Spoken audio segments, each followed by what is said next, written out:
मेरा नाम विकास है। तुम्हें मेरे साथ मेरी पत्नी बनकर पूरे 7 दिन गुजारने हैं। मैं तुम्हारी बहन के इलाज का पूरा खर्चा उठाऊंगा। मेरी बात पर सीधी साधी लड़की पत्थर बनकर बैठ गई थी। उसकी आंखें बंद थीं। उसने रोते हुए कहा कि मैं एक विधवा हूं। जब मैं हंसते हुए कहने लगा कि ये शादी सिर्फ दिखावे की होगी, वरना मुझे तुम्हें कोई इंटरेस्ट नहीं है। मेरी बात पर वो लड़की मजबूरन बात मान गई थी और अगले दिन हम लोगों की शादी हुई। पर जब 2 दिन के बाद मैं जरूरी काम से कमरे में आया तो देखा कि वो लड़की आंखें बंद करके प्रार्थना कर रही थी। पहली बार उसको प्रार्थना करते हुए देखकर मुझे न जाने क्यों उस पर प्यार आया था। मेरे कदम पीछे हट गए। मैं मुस्कुराने लगा और कहने लगा, इंटरेस्टिंग, क्योंकि वो प्रार्थना करते हुए बहुत ज्यादा सुंदर लग रही थी। मेरे पिता की आखिरी बातें मेरे कानों में आज भी गूंजती थीं। वो अस्पताल के बिस्तर पर लेटे हुए थे, कमजोर हालत में सांसें ले रहे थे। उन्होंने मेरी आंखों में आंखें डालकर कहा था कि विकास, अगर तुमने 7 दिन में शादी नहीं की तो मैं अपना घर, अपनी जायदाद कुछ भी तुम्हारे नाम नहीं करूंगा, बल्कि सब कुछ अनाथ आश्रम के हवाले कर दूंगा। मैं खामोश रहा। अपने होठ बंद करके मैंने अपना सर झुका लिया था। मैं बचपन से अपने पिताजी को जानता था। उनका कहा हुआ एक एक शब्द पत्थर की लकीर होता था। उनका हर फैसला पक्का होता था, लेकिन उनका ये फैसला मुझे किसी ऐसी जंजीर से बांध रहा था जिसकी चाबियां मेरे हाथ में थी ही नहीं। मैंने बाहर निकलकर सिगरेट जलाई और अपनी जेब से मोबाइल निकाला। सोनिया को फोन किया, वही सोनिया जिसके साथ मेरी एंगेजमेंट पिछले साल हुई थी। मेरी कॉलेज फ्रेंड और जवानी की पहली मोहब्बत। हम दोनों ने एक साथ ढेर सारे सपने देखे थे। हम दोनों के बहुत ऊंचे ऊंचे ख्वाब थे। मैंने उसे फोन मिलाया तो फोन की घंटी बज रही थी। दूसरी घंटी पर ही उसने फोन रिसीव कर लिया था। उसकी आवाज आई। उसने कहा, हेलो विकास, क्या हुआ? तबीयत ठीक है तुम्हारे पापा की? मैंने कहा, सोनिया, मुझे तुमसे एक बहुत जरूरी बात करनी है, अभी और इसी समय। मुझे तुम्हारे साथ शादी करनी होगी, सिर्फ 7 दिन के अंदर। ये मेरे पिता की वसीयत है। एक लम्हे के लिए दूसरी तरफ से खामोशी छा गई थी। फिर थोड़ी देर के बाद हंसी की आवाज आने लगी। सोनिया हंसते हुए कहने लगी, विकास, ये सब नाटक करना छोड़ दो। मुझे कल लंदन जाना है। 1 हफ्ते के बाद आती हूँ, तब आराम से शादी करेंगे। जायदाद का क्या है? तुम अपने पिता के इकलौते बेटे हो, सब कुछ तुम्हारा ही होगा। मैंने सख्त शब्दों में कहा था कि तुम पागल हो गई हो क्या? मेरी बात को सीरियस क्यों नहीं ले रही हो? मैं मजाक नहीं कर रहा हूँ। अगर 7 दिन में हमारी शादी नहीं हुई तो सब कुछ खत्म हो जाएगा। उसने कहा, तो क्या मेरे साथ ही शादी करनी जरूरी है? तुम्हें इतनी जल्दबाजी में शादी करनी है तो किसी और के साथ शादी कर लो। 7 दिन के लिए दिखावे की ही शादी कर लो किसी के साथ। मुझे तो वैसे भी तमाशा से नफरत है। मैं ऐसी उलझन में नहीं पड़ना चाहती। इतना कहकर उसने फोन बंद कर दिया था।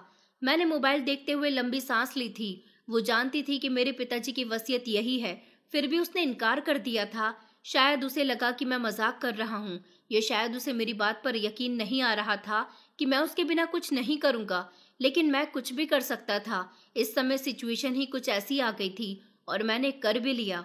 उस शाम मैंने कानूनी तौर पर वकील से बात की कि वो एक कॉन्ट्रैक्ट पेपर तैयार करे। उसमें डिवोर्स के पेपर्स भी होने चाहिए। 7 दिन की शादी, बस 7 दिन की। इसके बाद जिसके साथ मेरी शादी होगी वो जो चाहे कर सकती थी, तलाक लेना, चाहे अलग होना, चाहे कुछ भी।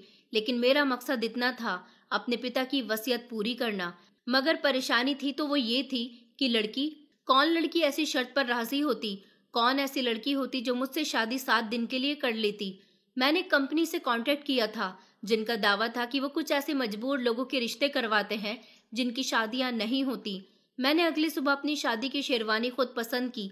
कोई दिखावा नहीं था, सिर्फ एक रस्म थी जिसमें मैं दुल्हा हूँ और सिर्फ कुछ दिनों के लिए ही शादी करने जा रहा हूँ। लेकिन अंदर कहीं एक अजीब सी उलझन थी। वो उलझन जो न ख्वाहिश थी न मोहब्बत थी, सिर्फ जिम्मेदारी का बोझ थी। उसे मैं खुद अपने कंधों पर डाल चुका था। फाइनली दुल्हन का बंदोबस्त हो चुका था। गाड़ी में बैठते ही मुझे कॉल आ गई थी। वकील ने कहा था कि सारे कागजात तैयार हैं, आप जिस वक्त चाहे रजिस्ट्रार में आकर कोर्ट मैरिज कर सकते हैं। मैंने गहरी सांस ली और कहा कि ठीक है, मैं आ रहा हूँ। शादी किसी मंदिर, मैरिज हॉल या घर से नहीं थी, बल्कि कोर्ट मैरिज थी। मेरी मर्जी थी एक पुराना सा गेस्ट हाउस जहाँ कम रोशनी हो, गवाह हो, लेकिन ऐसा नहीं हो सका था। मुझे रजिस्ट्रार के ऑफिस जाकर ही कोर्ट मैरिज करनी पड़ी थी।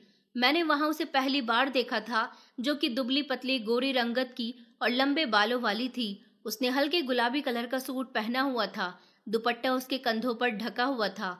न हाथों में मेहंदी थी, न चेहरे पर मेकअप था। और ना ही आंखों में कोई खुशी थी, मगर इसके बावजूद भी उसके अंदाज में एक ठहराव था, जैसे कोई सब कुछ हार कर भी खुद से नहीं हारा हो। मैंने उससे नजर चुरा ली थी। दिल में जैसे कुछ भड़क रहा था, मगर फौरन ही बुझ भी गया था। मेरे दो दोस्त गवाह बन गए थे। पहले तो उसने पेपर्स पर सिग्नेचर करने के लिए पेन हाथ में थामा था। उसके हाथ कांप रहे थे। फिर उसके बाद पेन मुझे दिया गया था। मैंने भी सिग्नेचर कर दिए थे। शादी पूरी हुई तो मैंने कागजात अपने पास रख लिए थे। सब कुछ इतनी खामोशी से हुआ था जैसे हम दोनों के बीच रिश्ता जुड़ नहीं रहा, बल्कि खत्म हो रहा है। शादी के फौरन बाद मैंने बाहर आकर मोबाइल खोला था और अस्पताल में फोन कर दिया था। श्रेया की बहन का इलाज शुरू करवाना था। मैं वादे से भागने वाला इंसान नहीं था। फोन पर डॉक्टर से बात की। बच्ची का नाम निशा है, फाइल तैयार करके रखिए, आज ही आपके अस्पताल में उसे एडमिट करवा रहा हूँ। उधर श्रेया को नौकरानी ने मेरे घर की गेस्ट रूम तक पहुंचा दिया था। उसको तो मैं अकेले में रखना चाहता था, इसलिए मैंने उसको जानबूझकर अलग हिस्सा दे दिया था, क्योंकि ये शादी, जैसे कि मैंने कहा था, कि सिर्फ दिखावे की शादी थी। दोपहर के समय श्रेया खाना नहीं खा रही थी। नौकरानी ने आकर बताया कि मालिक, वो लड़की कुछ भी नहीं खा रही है, बस पूजा पाठ कर रही है। मैंने कहा जाने दो, जिद करने की कोई जरूरत नहीं है उसके साथ। वो खुद 7 दिन में सीख जाएगी कि यहाँ के उसूल क्या है। उस रात मैं अपने कमरे में था, फाइलों में उलझा हुआ था, मगर दिमाग में मैंने नोटिस किया था कि श्रेया के माता पिता के बारे में मुझे कुछ पता ही नहीं था। न उसने जिक्र किया था। माँ भी नहीं थी, सिर्फ एक बहन थी निशा। वो भी जिंदगी और मौत के बीच की जंग लड़ रही थी। इसको देखकर लगता था कि ये लड़की किसी बहुत बड़े नर्क से गुजर कर आई है, मगर फिर मैं खुद को समझाया करता था कि मुझे इस बात से क्या मतलब, मुझे उसके परिवार से, उसकी पर्सनल जिंदगी से क्या लेना देना। ये तो एक सौदा है ना। मुझे उसकी जिंदगी से कोई मतलब होना नहीं चाहिए, न उसे मेरी जिंदगी से कोई मतलब होना चाहिए। अगले दिन सुबह मैं नाश्ते की टेबल पर था। टेबल पर एक चिट रखी हुई थी। उसमें लिखा था कि विकास जी, हम दोनों की शादी हो गई है। हम दोनों की शादी जायज है।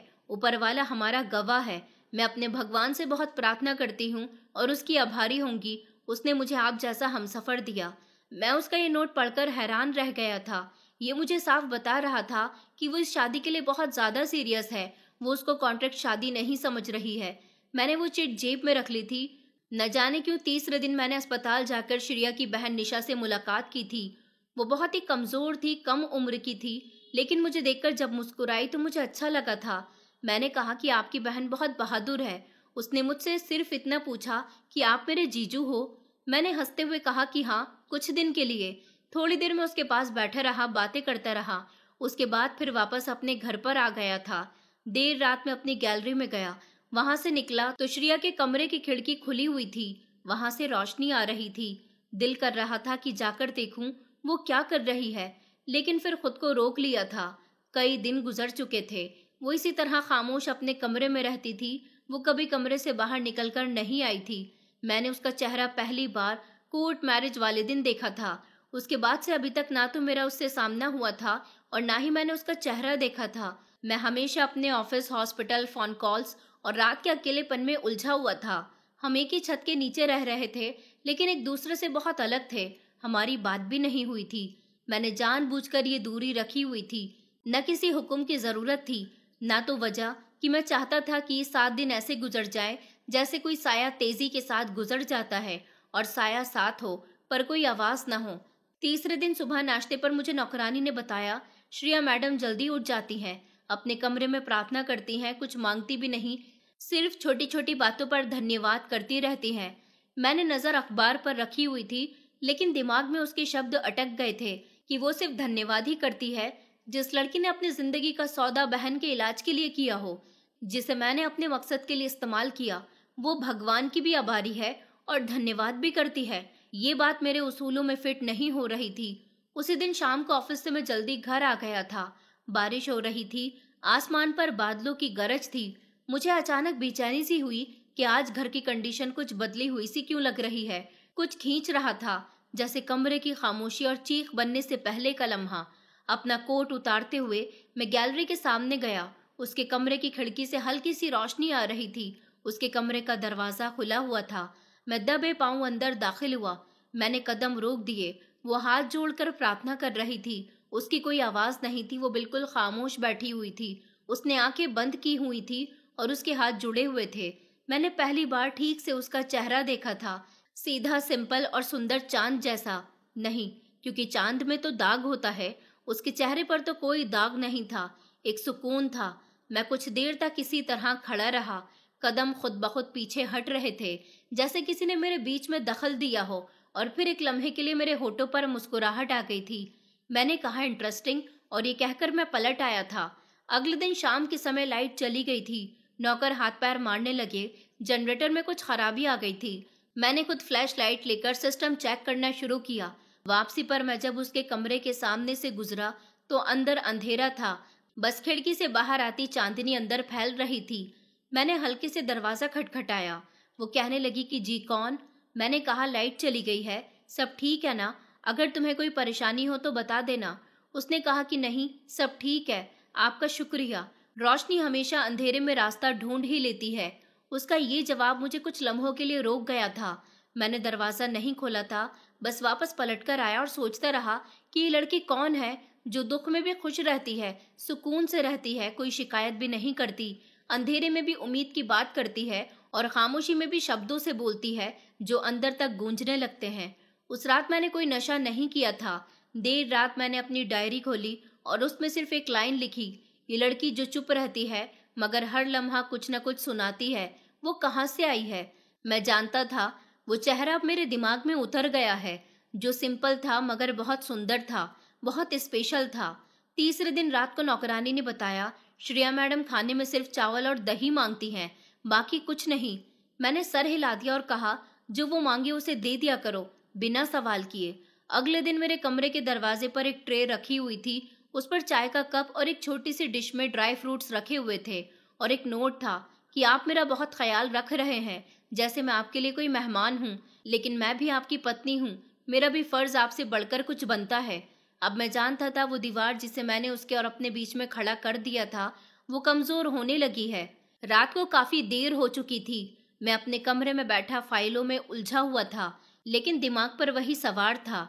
चाय और वो नोट और वो चेहरा, सब दिमाग की दीवारों पर जैसे जम गया था। मोबाइल में टाइम देखा तो रात के 3 बज रहे थे। कुछ बेचैनी सी हो रही थी, जैसे घर में मेरी सांस रुक रही हो। मैं गैलरी में आ गया था तो रोशनी धीमी थी। किचन की तरफ गया कि शायद पानी पी लूं। अचानक एक सिसकी सुनाई दी, धीमी मगर अंदर गूंजती हुई। मैं चौंक गया था। आवाज कमरे से आ रही थी। मैं धीरे धीरे कदमों से कमरे के करीब गया। दरवाजा बंद नहीं था, हल्का सा खुला हुआ था। अंदर झांका तो देखा कि वो जमीन पर बैठी अपने दोनों घुटने सीने से लगाए रो रही थी। उसका सर झुका हुआ था, चेहरा दुपट्टे की आड़ में ढका हुआ था। मैं कुछ देर दरवाजे पर खड़ा रहा, हिचकिचाते हुए अंदर चला गया। कुछ कहे बिना किचन से लाया हुआ पानी का गिलास टेबल पर रख दिया। वो चौंक गई थी और नजर उठाकर मेरी तरफ देखने लगी, मगर कुछ नहीं बोली। मैंने धीरे से कहा कि पानी पी लो। उसने नजर चुराई। उसके हाथ कांप रहे थे। उसने गिलास थामने की कोशिश की, लेकिन उसके हाथों में मजबूती नहीं आ पा रही थी। मैंने आगे बढ़कर गिलास थाम लिया था, उसके हाथ में दिया। उसी लम्हे मेरे हाथ उसके हाथ से टकराए थे। ठंडे हाथ, जैसे कोई बिजली ना हो, वो मिट्टी हो। मैंने फौरन अपना हाथ हटा लिया। उसकी छुअन मेरे अंदर तक महसूस हुई थी। बाहर मैंने किसी का हाथ थामा और लगा कि यह हाथ पूरा है, जैसे हाथों के बीच कोई नया रिश्ता है। लेकिन अगले ही लम्हे मैंने खुद को झटक दिया था। गिलास छोड़कर मैं पीछे हटा और सोचा कि ये सिर्फ सौदा है विकास, भूल मत जाना। मैंने दिल ही दिल में खुद को याद दिलाया था। मैं पलटने लगा तो उसने धीमी आवाज में कहा कि कभी कभी इंसान सिर्फ चुप रहना चाहता है, क्योंकि शब्द कम पड़ जाते हैं। मैं रुक गया। उसकी आवाज में शिकायत नहीं थी। मैंने पीछे पलटकर देखा तो वो अपनी आंखों से आंसू साफ कर रही थी। मैंने कहा, अगर कुछ चाहिए हो तो बता देना। ये कहकर मैं कमरे से निकल गया था। अगली शाम डॉक्टर का फोन आया कि निशा की टेस्ट रिपोर्ट्स बेहतर थी। मैं खुश हुआ, लेकिन जिसके लिए मैं ये सब कुछ कर रहा था वो खुद खामोशी की दीवारों के पीछे छुप गई थी।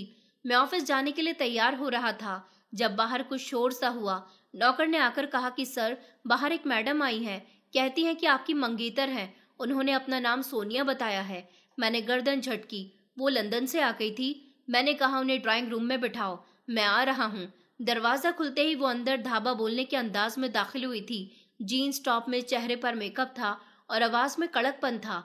उसने कहा कि ये लड़की कौन है जिसने तुमसे शादी की है? ये मेरी जगह क्यों है? मैंने सुकून से कहा, सोनिया बैठो। उसने कहा कि नहीं, मुझे जवाब चाहिए। तुमने शादी कर ली? सच में? मुझे बिना बताए? मैंने ठंडी सांस ली और कहा कि तुमने इनकार कर दिया था, इसीलिए मैंने फैसला कर लिया। उसने कहा कि ये सब झूठ है, मैं सिर्फ 2 दिन लेट हुई हूँ। तुमने मेरे ना आने पर किसी दूसरी लड़की को अपना नाम दे दिया। मैंने कहा तुम लेट हुई और वो टाइम पर आ गई। वो हंसने लगी और कहने लगी, तुम उसे पत्नी कहने लगे या अभी भी सिर्फ कॉन्ट्रैक्ट है? मैंने नजर चुराई और कहा, ये शादी सिर्फ एक मकसद से हुई थी, जो तुम्हें पता है। अब तुम आ गई हो तो हमारे बीच की बहस भी फायदा है।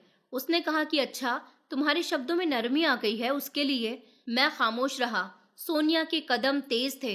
वो घर के अंदर की तरफ बढ़ने लगी। उसने कहा कि मैं उसको देखना चाहती हूँ जिसने तुम्हारे साथ शादी की है। मैंने उसका बाजू पकड़ लिया और कहा, ये इज्जत का मामला है सोनिया, वो मेरे घर में है, मेरी पत्नी है।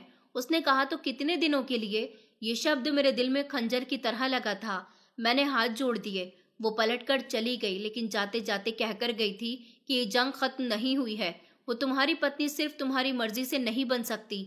सोनिया के जाने के बाद मैं काफी देर तक गैलरी में खड़ा रहा था। घर खामोश था, लेकिन मेरे अंदर शोर मचा हुआ था। श्रेया ने कोई सवाल नहीं किया, न कोई सफाई मांगी। बस शाम को खाने के समय एक नोट ट्रे में रखा था कि आपके मेहमान खुश थे। मैंने जवाब नहीं दिया, सिर्फ उस नोट को जलते हुए चूल्हे पर रख दिया। अगले दिन सोनिया की माँ का फोन आया, विकास बेटा, तुमने जो किया वो जल्दबाजी थी। सोनिया तुमसे मोहब्बत करती है और ये सब गलत फहमी है। मैंने कहा, आंटी आप मेरी मम्मी की तरह हैं, लेकिन फैसला मेरी जिंदगी का था। मेरे लिए वक्त पर रहना बहुत जरूरी था। उन्होंने हार मान ली, लेकिन उनके शब्दों में एक दम था। मैं शाम को जब घर वापस आया तो देखा कि श्रेया आंगन में अपनी बहन निशा के साथ बैठी हुई थी। उसने मुझे देखकर मुस्कुराते हुए कहा कि विकास जीजू, आपकी पत्नी बहुत प्यारी है। मैंने सिर्फ मुस्कुराकर सर हिला दिया। फिर अचानक दिल में ख्याल आया, सोनिया ने आज तक मुझे ऐसे लम्हे कभी नहीं दिए थे, न सुकून न प्यार। वो हमेशा अपनी जगह पक्की करने के लिए कुछ ऐसा करती थी जैसे मोहब्बत भी किसी बिजनेस डील का हिस्सा हो। उसी रात दरवाजे पर हल्की सी दस्तक हुई। दरवाजा खुला तो श्रेया थी। मैंने खिड़की खोली थी। बारिश की आवाज से नींद नहीं आ रही थी। मैंने उसे अंदर आने के लिए कहा, बैठो, तुम्हें कुछ चाहिए? वो कहने लगी, मैं सिर्फ इतना जानना चाहती हूँ, क्या मैं आपके लिए कोई बोझ हूँ? मैंने उसकी आंखों में झांका नहीं था, बस सिर्फ इतना कहा कि तुम मेरे लिए वो इंसान हो जिसे मैं समझने की कोशिश कर रहा हूँ। वो खामोश रही, फिर कहने लगी कि आपको लगता है कि सोनिया आपकी जिंदगी में वापस आ सकती है? मैंने एक लम्हे सोचा था और कुछ कहा कि रिश्ते सिर्फ वक्ती होते हैं। मैं अभी समझ नहीं पाया था कि ये रिश्ता कौन सा है, लेकिन सोनिया मेरे दिल से निकल चुकी है। वो धीरे से कहने लगी, तो सिर्फ मुझे 7 दिन यहाँ रहना है। इतना कहकर वो पलट गई थी। सोनिया वापस आ गई थी, लेकिन जो बातें कभी पूरी लगती थी अब अधूरी सी लगने लगी थी। दोपहर का समय था। मैं घर वापस आया तो हॉल में एक हलचल सी महसूस हुई। नौकरानी घबराई हुई थी। अंदर आई और कहने लगी कि सर, श्रेया मैडम ने फ्रूट काटते हुए अपना हाथ काट लिया है। उनका बहुत खून बह रहा था। वो भी अंदर ही है। निशा पट्टी ला रही है। मेरे कदम जैसे खुद ब खुद उसके कमरे की तरफ मुड़ गए थे। दरवाजा खुला तो वो कुर्सी पर बैठी थी, एक हाथ दूसरे हाथ की हथेली पर रखे। खून से भरा हुआ रुमाल उसने दबा रखा था। निशा उसके सामने खड़ी हुई थी, उसका हाथ थामकर हिचकिचाहट के साथ। मैं तेजी से आगे बढ़ा। मैंने कहा, दिखाओ। वो चौंक कर मेरी तरफ देखने लगी। बस धीरे से उसने हाथ थामने दिया। कट गहरा नहीं था, मगर काफी खून बह चुका था। मैंने रुमाल हटाया, हाथ पानी से साफ किया और उंगलियों के बीच हिस्से पर लपेटने लगा। उसके हाथ कांप रहे थे, शायद दर्द से या फिर मेरी मौजूदगी से, या शायद किसी और अनजान एहसास से। मैं झुका रहा, खामोशी से, जैसे शब्दों की कोई गुंजाइश न हो। पट्टी बांधने के दौरान एक पल को मैंने उसकी आंखों में देखा था, वो आंखें जिनको वो हमेशा नीचे झुकाकर रखती थी। उसका ठहराव मेरी तरफ दिख रहा था। मैंने कहा, क्या हुआ था? उसकी आवाज नरम तरीके से निकली, जैसे सवाल भी इजाजत मांग रहा हो। उसने हल्की सी सांस ली और कहा, कभी किसी का हक छीनने पर ऊपर वाला खुद सजा दे देता है। मैंने हाथ रोक लिया। कुछ कहने के लिए उसका चेहरा देखा। वो पछतावा नहीं था। उसके शब्दों में न किसी पर इल्जाम था। वो बस एक सच बोल रही थी जो शायद वो खुद पर लागू समझ रही थी। मैंने नरमी से उसके हाथ की पट्टी कर दी थी, फिर कहा, कभी कभी जो चीज छीनी या समझी जाती है वो ऊपर वाले की तरफ से देन होती है, और जो चीज अपनी लगती है वो आजमाइश बन जाती है। श्रेया ने सर झुका लिया। कोई बहस नहीं की, कोई जवाब नहीं दिया, बस उसकी खामोशी जो हर बात का जवाब बन गई। वो लम्हा छोटा सा था, एक जख्मी हाथ, थोड़ी सी पट्टी और एक ऐसा शब्द, लेकिन वो लम्हा मेरे दिल पर निशान छोड़ गए थे। अगले दिन मैंने वापसी पर देखा कि निशा दरवाजे पर बैठी हुई थी, कुछ कपड़ों की सिलाई कर रही थी। निशा ने मुझे देखकर हाथ हिलाया, कहने लगी कि जीजू, आपको पता है कि आपकी पत्नी बहुत अच्छी कढ़ाई करती है, मुझे गिफ्ट बनाकर दे रही है। मैंने निशा की तरफ देखा और फिर नजर झुका ली। मेरे होठों पर हल्की सी मुस्कुराहट थी। उसी रात मैंने श्रेया के कमरे के दरवाजे पर दस्तक दी। मैंने कहा कि मैं अंदर आ सकता हूँ। उसने कहा कि जी। कमरा साफ सुथरा था। कोने में वो पट्टी जो मैंने श्रेया के हाथ पर बांधी थी, वो रखी हुई थी। मैंने कहा, पट्टी अभी भी रखनी जरूरी है? उसने कहा कि ये निशानी है और कुछ तकलीफें खुद को याद रखने के लिए होती हैं।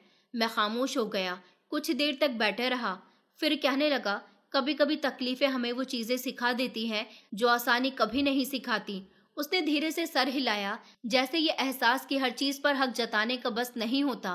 कुछ रिश्ते सिर्फ इसलिए नहीं किए जाते बल्कि निभाए जाते हैं। उसके शब्दों की गहराई में मैं डूबता चला गया था। एक वक्त था जब मैंने सोचा था कि ये शादी सिर्फ एक कॉन्ट्रैक्ट है, लेकिन अब ये रिश्ता मेरे अंदर सांस लेने लगा था। श्रेया मेरे सामने बैठी थी। उसका चेहरा सिंपल था, दिल भरा हुआ था। उसका हाथ बैंडेज में छुपा हुआ था, मगर उसका असर मेरी सांसों में छुप गया था। वापसी पर मैंने अपने कमरे में आकर अपनी डायरी खोली और एक बार फिर से बिना कुछ सोचे समझे लिखने लगा कि जख्म दो तरह के होते हैं, एक शरीर पर, दूसरा आत्मा पर। वो दोनों दे गई थी और दोनों को मरहम भी दे रही थी। फिर मैंने मोबाइल निकाला, वकील का नंबर देखा, लेकिन फोन नहीं किया। 7 दिन पूरे होने का समय करीब आ रहा था, मगर दिल कह रहा था कि शायद ये रिश्ता खत्म होने का मोहताज नहीं। श्रेया के जख्म मेरे दिल पर निशान छोड़ चुके थे। उस दिन दोपहर कुछ ज्यादा ही खामोश थी। बाहर हल्की सी धूप थी। मैं ऑफिस से जल्दी वापस आ गया था।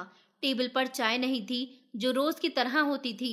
मैंने दरवाजा खोला, गैलरी की तरफ बढ़ा। वो आंगन में बैठी हुई थी। उसके हाथ में ट्रे, चाय के कप और कुछ बिस्किट थे। उसने एक सिंपल सी साड़ी पहनी हुई थी जिसमें वो काफी सुंदर लग रही थी। मैं वहीं रुक गया, सिर्फ उसे आते हुए देखता रहा था। उसकी रफ्तार धीमी थी, उसकी नजरें नीची थीं, लेकिन उसके चेहरे पर कुछ सोचने जैसा था। जैसे कि वो मेरे करीब पहुंची तो मैंने धीरे से कहा कि तुम्हारी आंखें बहुत कुछ कहती हैं, लेकिन तुम्हारे होठ क्यों खामोश रहते हैं? उसने पलक झपकाई, चाय का कप मेरे हाथ में दिया और सिर्फ इतना कहा कि काश ये सब हकीकत होती। इन शब्दों ने जैसे कुछ लम्हों के लिए सब कुछ रोक दिया था। चाय की खुशबू, सांस, सब कुछ ठहर गया था। मैंने उसके हाथ से कप लिया और एक कदम पीछे हट गया था। अगर यह हकीकत थी तो झूठ भी नहीं रहा था।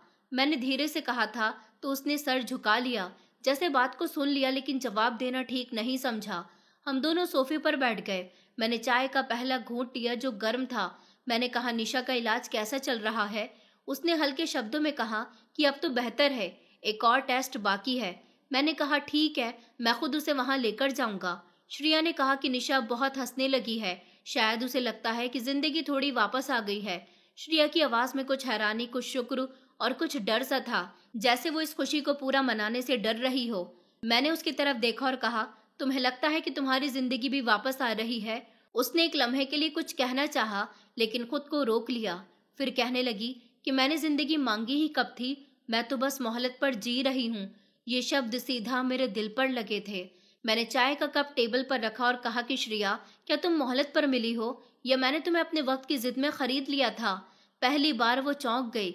मेरी तरफ उसने देखा। हम दोनों की नजरें आपस में टकरा गई थी। उसकी आंखें साफ थी, मगर अंदर कुछ डरा हुआ था। उसने कहा कि शायद दोनों बातें सच थीं। मैंने कहा, तुम्हें वक्त की मजबूरी थी और मुझे एक वादा पूरा करना था। हम दोनों ने वो कर लिया जिसका इरादा न तुम्हें था न मुझे। मैंने कहा, तो फिर ये चाय, ये एहसास, ये सब क्या है श्रेया? उसने कहा, ये सब वो है जो हकीकत नहीं लेकिन दिल हकीकत मान बैठा है। उसके शब्द नरम थे, जैसे वो अपने ही शब्दों से बचने की कोशिश कर रही हो। बीच में खामोशी आ गई। कुछ लम्हे ऐसे गुजरे जिनमें हम दोनों ने कुछ नहीं कहा, लेकिन हर चीज बोल रही थी। कमरे की हवा, दिल की धड़कन, नजरों की हकीकत। फिर वो उठी और चाय की खाली ट्रे समेटी और दरवाजे की तरफ बढ़ी। मैंने उसे धीरे से आवाज लगाई, श्रेया। वो रुकी नहीं, पीछे पलटी नहीं। मैंने फिर से कहा, अगर मैं कहूँ कि ये सब हकीकत बन सकता है, तो वो फौरन रुक गई। उसने अपनी सांसें रोक ली। फिर वो धीरे से कहने लगी कि हकीकत वो होती है जो सबके सामने हो। हमारा रिश्ता अब भी सिर्फ 7 दिन का है और अभी 2 दिन बाकी है। मैंने कुछ नहीं कहा, सिर्फ दरवाजे की तरफ देखता रहा जहां से वो गायब हो गई थी। रात को मैंने निशा से बात की। वो बहुत खुश थी। उसने बताया कि आज श्रेया दीदी बहुत मुस्कुरा रही थी, कह रही थी कि कुछ प्रार्थनाएं वक्त पर सुन ली जाती हैं। मैंने पूछा, और तुमने क्या कहा? उसने कहा, मैंने दीदी से कहा कि कभी कभी इंसान खुद प्रार्थना बनकर आता है और आप उनकी प्रार्थना बन गए हो। मैंने उसके सर पर हाथ रखा। क्या मैं सच में किसी की प्रार्थना बन सकता हूँ, या अभी भी वही इंसान हूँ जो सब कुछ कागजों पर नापता है?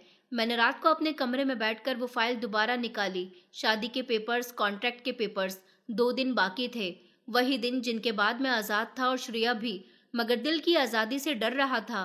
उस दिन मौसम थोड़ा अजीब था, हवा चल रही थी, लेकिन कमरे में गर्मी सी थी। मैं अपने स्टडी रूम में बैठा हुआ था, सामने खुली हुई फाइल, लेकिन आंखें बार बार दरवाजे की तरफ जा रही थी। श्रेया दिन भर नजर नहीं आई थी, न दोपहर में, न शाम में, और न ही रात के खाने पर। नौकरानी ने बताया कि श्रेया मैडम कह रही थी कि उन्हें आराम करना है, शायद उनके सर में दर्द हो रहा है। मैंने गर्दन हिलाई, मगर दिल बेफिक्र नहीं था। एक अजनबी सी बेचैनी ने दिल के किनारे दिला दिए थे। मैंने टाइम देखा तो रात के 11 बज रहे थे। मैं कुछ लम्हे रुककर दरवाजे से बाहर निकला, उसके कमरे की तरफ चल पड़ा। दरवाजा खुला हुआ था। मैं अंदर दाखिल हुआ तो कमरा खाली था, हर चीज अपनी जगह पर थी, मगर वो खुद कहीं नजर नहीं आ रही थी। मैंने आवाज लगाई, श्रेया। आवाज कमरे में गूंज गई, लेकिन कोई जवाब नहीं आया। मैं बाहर आया तो खामोशी भी चीख रही थी। चारों तरफ सन्नाटा छाया हुआ था। फिर अचानक एक हल्की सी आहट थी। गैलरी के पास वो जमीन पर गिरी पड़ी थी। नीले रंग के कपड़ों में उसका चेहरा पीला पड़ गया था और सांस धीमी चल रही थी। मैंने कहा, श्रेया। मैं दौड़कर उसके करीब गया। मैंने उसके सर को अपनी गोद में ले लिया, उसके हाथ की नस चेक की। धड़कन कमजोर थी। मैं फौरन चिल्लाया, गाड़ी निकालो। नौकर ने दौड़कर गाड़ी निकाली। मैंने उसे उठाया जैसे एक टूटा हुआ परिंदा हूँ। मैं फौरन ही लेकर अस्पताल जाने के लिए रवाना हो गया था। उसके हाथ मेरी उंगलियों में थे। मैं बार बार कह रहा था, बस पहुंच रहे हैं, तुम्हें कुछ नहीं होगा, मैं हूं ना तुम्हारे साथ। मैं श्रेया को इमरजेंसी वार्ड में ले गया। डॉक्टर भागते हुए आए। इंजेक्शन, ऑक्सीजन और ढेर सारे सवाल। एक डॉक्टर ने मुझे अलग ले जाकर कहा कि सर, इन्होंने नींद की गोलियां खाई हैं, क्वांटिटी ज्यादा थी, आप टाइम पर इन्हें अस्पताल ले आए, वरना ना जाने क्या हो जाता। मैंने जमीन पर बैठे हुए सिर्फ इतना कहा कि वो जिंदा है ना? डॉक्टर ने सर हिलाया। अभी मैं कुर्सी पर बैठ गया था। दिमाग में सिर्फ एक सवाल था कि उसने ये सब क्यों किया। सुबह के समय डॉक्टर ने कहा कि पेशेंट को होश आ गया है, आप इन्हें जाकर देख सकते हैं, लेकिन वो बहुत ही कमजोर है, बात करने की कंडीशन में नहीं है। मैं कमरे में दाखिल हुआ। वो निढाल लेटी हुई थी। उसकी आंखें धीरे धीरे खुल रही थी। मैं उसके पास जाकर बैठ गया, उसका हाथ थाम लिया जो अभी भी ठंडा था। मैंने कहा, तुमने ये सब क्यों किया? मेरी आवाज में सख्ती नहीं थी, बस एक कांपती हुई सच्चाई थी। जो कुछ बोली नहीं, सिर्फ उसने अपनी आंखें बंद कर ली, जैसे कोई और जवाब देने के काबिल न हो। घर वापस आकर मैं सीधा उसके कमरे में गया। हर ड्रॉर चेक की, उसका सामान चेक किया। उसके सामान के बीच में एक छोटा सा लेटर पड़ा मिला। डायरी थी। मैं बैठा डायरी खोली। पहला पेज खाली था, दूसरा भी। तीसरे पर एक शब्द लिखा हुआ था, मैं विधवा नहीं, तलाकशुदा हूँ। मेरे हाथ रुक गए, दिल जोर जोर से धड़कने लगा। अगले पेपर पर लिखा हुआ था, उसने मुझसे मोहब्बत नहीं की, बस मुझे इस्तेमाल किया। मेरा शरीर, मेरी इज्जत, मेरा सुकून, सब खेल का हिस्सा था और मैं बुझती रही। शादी सब कुछ करवा लेती है। एक दिन उसने कहा कि तुम मेरे काबिल नहीं हो और मुझे डिवोर्स दे दो, जैसे मैं कोई चीज हूँ जिसे इस्तेमाल करने के बाद फेंक दिया जाता है। मैंने जीना छोड़ दिया था। सिर्फ अपनी बहन का चेहरा देखकर रोज मरने से रुक जाती थी। फिर तुम मेरी जिंदगी में आए, विकास, और तुमने कहा कि सिर्फ 7 दिन के लिए मैं तुम्हारी पत्नी बन जाऊं।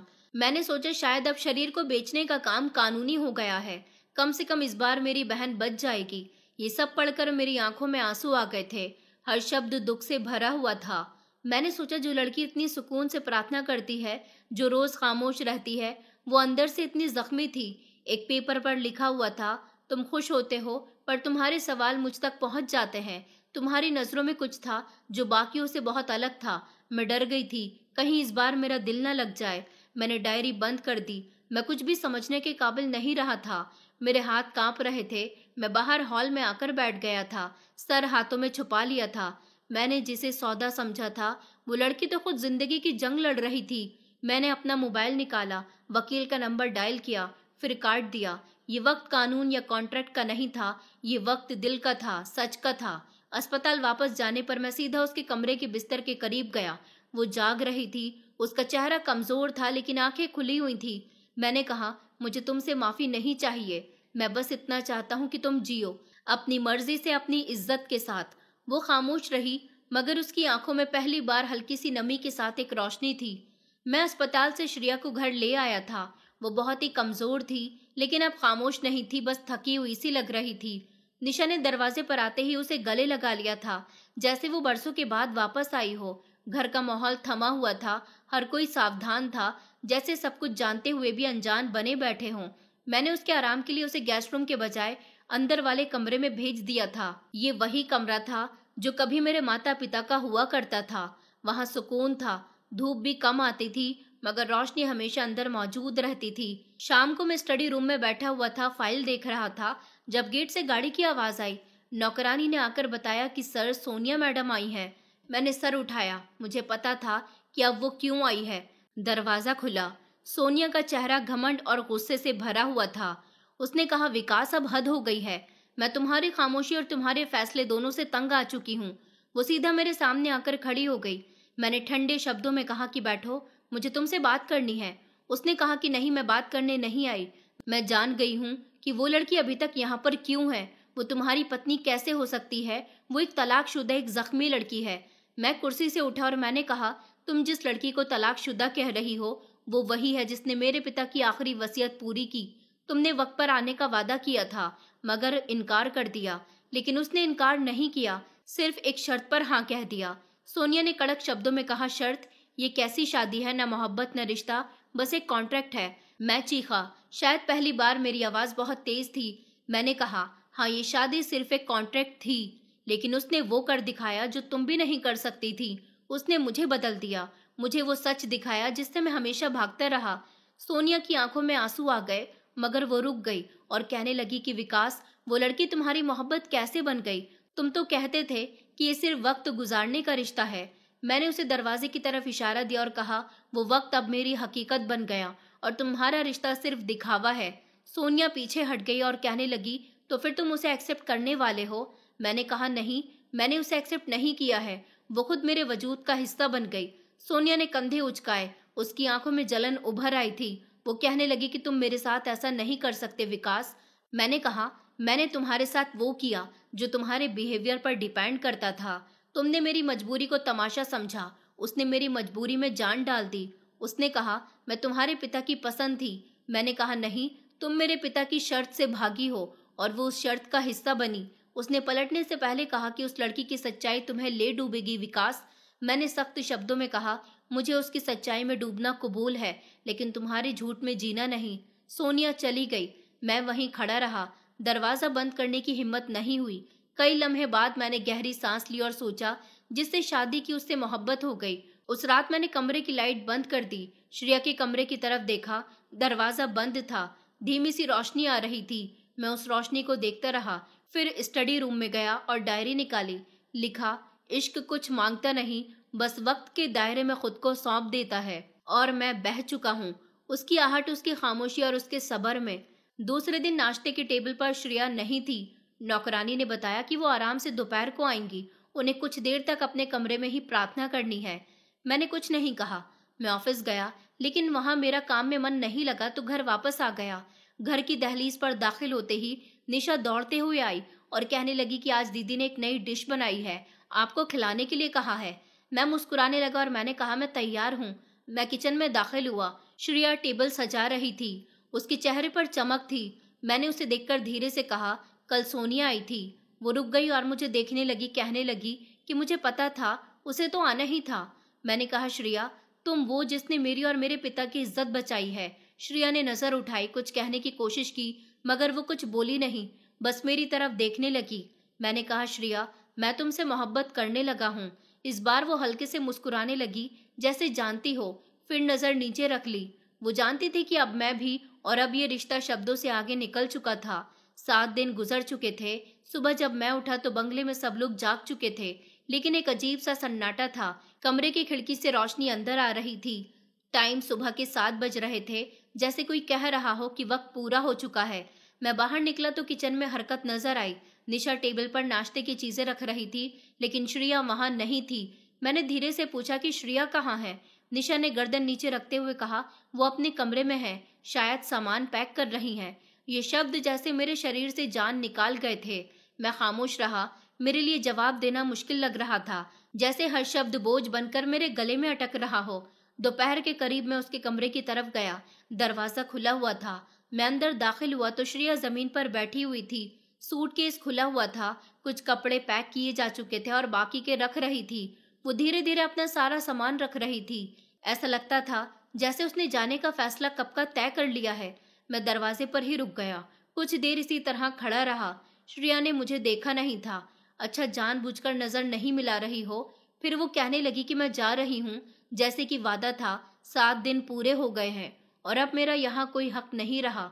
मैं अंदर दाखिल हुआ। मैंने अंदर कदम रखते हुए कहा कि मैंने तुम्हें जाने के लिए नहीं बुलाया। उसने कपड़े फोल्ड करते हुए कहा, लेकिन आपने रोका भी नहीं है। मैं खामोश हो गया। फिर वो कहने लगी कि शादी का समय पूरा हो चुका है, वादा भी पूरा हो गया है, मेरा रिश्ता खत्म हुआ। अब मैं सिर्फ वही हूँ जो पहले हुआ करती थी, तलाकशुदा, खामोश और मजबूर। मैंने कहा, तुम वो नहीं हो। तुम वो हो जिसने मुझे आईना दिखाया, जो मेरी दुनिया में आई और सब कुछ बदल कर रख दिया। वो धीरे से मुस्कुराई थी उस दिन पहली बार। उसने कहा, तो फिर आपको ये बात 7वें दिन ही क्यों याद आई? 6ठे दिन, 5वें दिन या चौथे दिन भी तो याद आ सकती थी ना। आपने मुझे क्यों नहीं कहा कि मुझे रुक जाना चाहिए? मैं खामोश हो गया था। कुछ लम्हे गुजर गए। मैं फिर बोला कि वादा दिल से किया जाता है। ये शब्द जैसे हवा में ठहर गए थे। वो उठ खड़ी हुई। उसने अपना सूटकेस बंद किया और खिड़की की तरफ चल दी थी। हल्की हवा अंदर आ रही थी, पर्दा उड़ रहा था। उसने कहा, विकास, दिल से किए गए वादे हमेशा वक्त से पहले टूट जाते हैं और वक्त के वादे वो कभी दिल के काबिल नहीं होते। मैंने कदम आगे बढ़ाया, उसके पीछे जाकर खड़ा हो गया। मैंने कहा, श्रेया, तुमने एक सौदा पूरा किया, मैंने एक वसीयत निभाई, लेकिन जो हमने महसूस किया वो क्या था? वो कोई झूठ था। उसने कहा कि कुछ भी महसूस करना जुर्म नहीं होता, बोलना हक है। आपने कभी नहीं कहा कि मैं आपके लिए कुछ मतलब रखती हूँ, और मैंने भी कभी नहीं कहा कि मैं ठहरना चाहती हूँ। मैंने पहली बार उससे सवाल किया, लेकिन तुम रुकना चाहती हो ना? वो मेरी तरफ पलटी। उसकी आंखों में आंसू थे और कहने लगी कि हाँ, लेकिन खुद नहीं कह सकती, क्योंकि मैंने वादा किया था और वादा निभाने वालों को खुद सबसे ज्यादा वादा प्यारा होता है। उस पर मुझे लगा कि सब कुछ रोक दूं, वक्त, फासला, कस्में, सब कुछ। वो सूटकेस के साथ बाहर निकली। निशा दरवाजे के बाहर खड़ी हुई थी। उसने लिपटकर श्रेया को गले लगा लिया और कहने लगी कि दीदी, आप कहाँ जा रही हो? श्रेया ने उसके सर पर हाथ रखा और कहने लगी, कहीं नहीं, बस एक वादा पूरा कर रही हूँ, लेकिन तुम्हारे दिल में हमेशा रहूंगी। गाड़ी गेट पर खड़ी थी। मैं दरवाजे पर आया। नौकर ने सामान रखा। श्रेया गाड़ी के दरवाजे के करीब पहुंची। मैंने आखिरी बार पुकारा। वो रुक गई, लेकिन उसने पलटकर नहीं देखा। मैंने कहा, अगर तुम जा रही हो तो चली जाओ, ना कि मेरे वादे को निभाने के लिए। वो कुछ देर खड़ी रही, फिर धीरे धीरे गाड़ी में बैठ गई। दरवाजा बंद हुआ, गाड़ी चल पड़ी। मैं वही दरवाजे के पास खड़ा रहा जब तक गाड़ी नजरों से ओझल नहीं हुई। वो जा चुकी थी। वो 7 दिन जो कभी बोझ हुआ करते थे, अब कमी बन गए थे। मैं दरवाजे पर बैठा रहा और खुद से कहने लगा, जिस लड़की को मैंने खरीदा हुआ समझा, वो मुझे मेरी कीमत का अंदाजा दे गई। शाम ढल रही थी, धूप की रोशनी कम हो रही थी। मैं अकेला था, लेकिन पहली बार अपनी खामोशी में किसी की आवाज गूंजती हुई महसूस हो रही थी। रात भर मुझे नींद नहीं आई थी। सुबह हुई तो आंखें बोझल थी, लेकिन दिल ने एक फैसला किया था। मैंने नाश्ता नहीं किया और ऑफिस भी नहीं गया, सिर्फ गाड़ी निकाली और शहर की सड़कों पर निकल पड़ा था, जहां जिंदगी बिखरी हुई थी और कहीं न कहीं वो भी। मैं पिछले मोहल्ले में जहां वो अपनी बहन के साथ रहती थी, पड़ोसियों ने बताया कि वो वापस आई ही नहीं, सिर्फ कुछ जरूरी कपड़े भिजवा दिए थे। मैं फिर से अस्पताल गया जहां निशा का इलाज होता था। वहां से भी यही जवाब मिला कि मैडम ने इलाज का सिलसिला रोक दिया है, कहा है कि अब कहीं और ले जाएंगी। मेरे दिल में एक अजीब सी बेचैनी होने लगी। मैंने उसके बारे में जानने की आखिरी उम्मीद पर हाथ डाला। वो मंदिर जिसका वो अक्सर जिक्र करती थी, जहां वो दर्शन करने के लिए जाती थी। मैंने सोचा कि शायद वो मुझे वहां मिल जाए। मैं शाम को वहां पहुंचा। शहर से काफी दूर दूर से लोग वहां दर्शन करने के लिए आ रहे थे। वहीं एक कोने के हिस्से में एक लड़की बैठी हुई थी। मैं दूर खड़ा रहा, लेकिन दिल ने कहा कि ये वही है। वो हाथ जोड़कर प्रार्थना कर रही थी, उसके होंठ हिल रहे थे। उसे देखकर मेरे दिल की धड़कनें तेज हो गईं। वो प्रार्थना कर रही थी। मैं धीरे से उसके करीब गया। मैंने कहा, श्रेया। वो चौंक गई। उसने अपनी आंखें खोली, मेरा चेहरा देखा। उसकी आंखों में आंसू थे। मैंने एक लम्हे में कुछ भी कहे बिना उसकी आंखों में वो सब कुछ कह दिया जो शब्दों से मुमकिन नहीं था। मैंने कहा, मैं तुमसे सिर्फ शादी नहीं बल्कि जिंदगी मांगने के लिए आया हूँ। उसकी आवाज नहीं निकली, बस आंखों से आंसू बह रहे थे। मैं भी उसके पास ही बैठ गया और मैंने ऊपर वाले से प्रार्थना की कि अगर ये लड़की मेरे भाग्य में है तो आज इसे मेरी जिंदगी में शामिल कर दो। मैंने उसे खोने के लिए नहीं पाया था और मैंने जो कुछ कहा था वो हकीकत थी। प्रार्थना करने के बाद वो खामोशी से उठी। मैंने हाथ बढ़ाया, वो पीछे नहीं हटी। उसने आंसू साफ किए। मैंने कहा कि मैं जानता हूँ कि मैंने देर की है, लेकिन ये देर मेरे दिल को समझने में लगी, तुम्हें नहीं। तुम तो पहले दिन से ही मेरी हकीकत बन चुकी थी। मैंने सिर्फ करने में वक्त लगा दिया। कुछ देर वो खड़ी रही और फिर धीमी आवाज में कहने लगी कि विकास, मैं वादा निभाने गई थी, मोहब्बत छोड़कर नहीं। मैंने तुमसे कुछ नहीं मांगा, बस खुद को थोड़ा सलामत रखना चाहा। मैंने कहा, मैंने तुम्हें अपना सब कुछ माना है। तुम चली गई तो लगा जैसे कुछ बचा ही नहीं। मैं चाहता हूँ कि तुम मेरी पत्नी बनो, इस बार बिना किसी कॉन्ट्रैक्ट के, बिना किसी शर्त के। वो खामोश रही। उसने कहा, क्या तुमने मेरे बीते हुए समय को भी थामने का फैसला कर लिया है? मैंने उसकी आंखों में देखा। मैंने उससे कहा कि मैं तुम्हारे साथ हूँ, वो सब कुछ झेलने के लिए तैयार हूँ जो तुमने पहले अकेले झेला। श्रेया की आंखों से आंसू बहने लगे। उसने आसमान की तरफ देखा, प्रार्थना की और फिर मेरे साथ हाथ पकड़कर आगे बढ़ गई। मैंने उसकी तरफ देखा और कहा, चलते हैं वहीं जो तुम्हारा भी है। उसने सर हिलाया। उसकी आंखों में सुकून था, उसके हाथ में मेरे हाथ थे। मैंने जिस लड़की को सौदा समझा था, अब वो मेरे दिल की सबसे कीमती सच्चाई बन चुकी थी। श्रेया मेरे साथ गाड़ी में बैठी थी। सड़क पर हर मंजर खुश लग रहा था। मेरे अंदर सब कुछ बदल चुका था। मेरे बराबर में वो लड़की बैठी थी जिसे मैंने 7 दिन की शादी के लिए चुना था और अब वो मेरी पूरी जिंदगी बनने जा रही थी। मैंने घर जाकर सबसे पहले अपने कमरे में रखी अलमारी खोली जिसमें वो कॉन्ट्रैक्ट के पेपर्स रखे हुए थे। मैंने वो कॉन्ट्रैक्ट पेपर अपने हाथों से फाड़ दिए और हमेशा हमेशा के लिए श्रेया का हाथ थाम लिया। श्रेया पहली बार खुलकर मुस्कुराई थी। मैंने उससे वादा किया था कि मैं सारी जिंदगी तुम्हारा ख्याल रखूंगा। निशा ने श्रेया के स्वागत की बहुत अच्छे से तैयारी की थी। उसने पूरे घर को फूलों से सजवाया था। वो बहुत खुश थी। निशा, जो श्रेया की छोटी बहन थी, वो अब मेरी जिम्मेदारी बन गई थी। दरअसल निशा और श्रेया के माता पिता नहीं थे। निशा काफी समय से बीमार थी। जब मैंने श्रेया से शादी की बात की थी तो उसकी शर्त ये थी कि तुम मेरी बहन का इलाज करवा दोगे। मैंने उसकी बहन का इलाज करवाया था और उसकी बहन का इलाज आगे भी चल रहा था, इसलिए उसकी जिम्मेदारी मुझ पर ही थी। लेकिन अब कुछ भी मेरी जिम्मेदारी नहीं था, बल्कि वो दोनों मेरा हक थी और इस घर में मेरे परिवार के सदस्य की तरह थी। श्रेया मेरी मोहब्बत थी। मैं उससे बहुत मोहब्बत करने लगा था। मैंने उससे कहा, क्या तुम जानती हो कि तुम मेरे घर की रोशनी बन गई हो? उसने मुस्कुराकर कहा, और आप मेरे दिल की धड़कन बन गए हो। मैंने उसका हाथ थाम लिया। मैंने कहा कि तुमने पहले कहा था कि तुम विधवा हो, लेकिन अब आइंदा ऐसे शब्द इस्तेमाल मत करना। तुम सिर्फ मेरी पत्नी हो। अब मैं तुम्हें कभी कोई तकलीफ नहीं होने दूंगा। वक्त गुजरता गया और निशा का इलाज भी पूरा हो गया था। हम दोनों एक दूसरे के साथ बहुत खुश रहते थे और हमारे साथ साथ निशा भी। कुछ समय के बाद श्रेया को माँ बनने की खुशी मिली। ये सुनकर मेरे कदम जमीन पर नहीं थे। मैं बहुत खुश था। हम दोनों की पूरी जिंदगी बदल चुकी थी। श्रेया ने बेटी को जन्म दिया। वो बेटी घर में रोशनी ले आई थी। मेरे घर में अब वो सुकून था जो शायद इस दुनिया की किसी जगह पर नहीं। मैं अब भी अपनी पत्नी से मोहब्बत करता हूँ और हमेशा ऐसे ही करता रहूंगा। दोस्तों, उम्मीद करती हूँ आपको हमारी कहानी पसंद आई होगी। कहानी पसंद आई है तो वीडियो को लाइक करें, चैनल पर नए हैं तो चैनल को सब्सक्राइब करें और हाँ, नोटिफिकेशन बेल को जरूर दबाएं ताकि अगली अपडेट सबसे पहले आपको मिले।